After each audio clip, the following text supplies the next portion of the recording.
চাঁদ দেখা সাপেক্ষে দেশে ঈদ উল ফিতর কবে অনুষ্ঠিত হবে তা জানাতে বৃহস্পতিবার ১৯ মার্চ সন্ধ্যায় ইসলামিক ফাউন্ডেশনের বাইতুল মোকাররম সভাকক্ষে বৈঠকে বসতে যাচ্ছে জাতীয় চাঁদ দেখা কমিটি। বৃহস্পতিবার ১৯ মার্চ সন্ধ্যায় ইসলামিক ফাউন্ডেশনের বাইতুল মোকাররম সভাকক্ষে বৈঠকে বসতে যাচ্ছে জাতীয় চাঁদ দেখা কমিটি।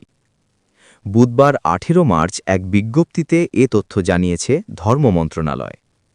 ধর্ম বিষয়ক মন্ত্রণালয়ের জনসংযোগ কর্মকর্তা মোহাম্মদ আবু বকর সিদ্দিক সই করা বিজ্ঞপ্তিতে বলা হয়, চাঁদ দেখা কমিটির বৈঠকে সভাপতিত্ব করবেন ধর্মমন্ত্রী কাজী শাহ মোফাজ্জল হোসাইন কায়কোবাদ।